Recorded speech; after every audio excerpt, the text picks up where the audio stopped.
How do you feel about Twitter as a way to communicate with fans? I think Twitter is a way to let people into your head.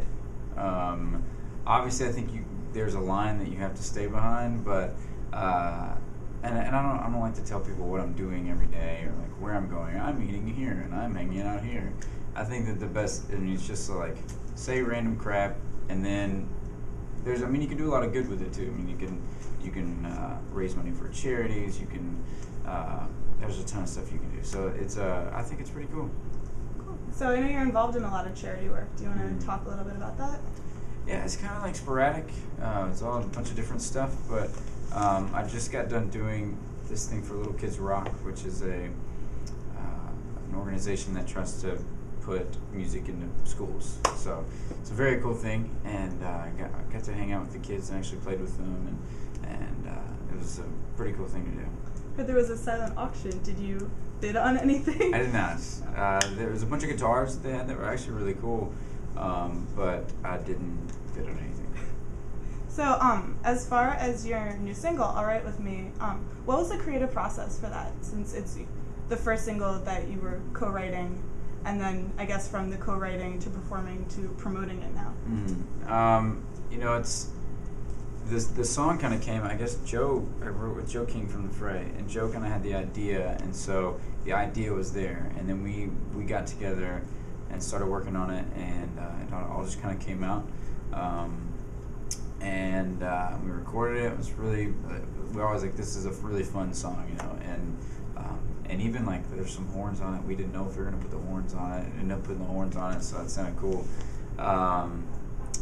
So that's kind of how that went down, and now we're just getting out there and trying to put it out there, and hopefully radio stations start playing it. I don't really know how all that stuff goes, but I'm starting to learn a little bit more about it. Yeah.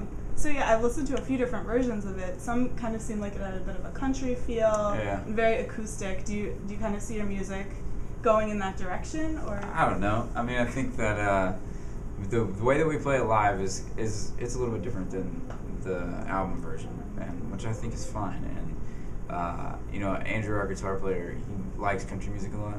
So when he plays like the solo, it comes out probably country.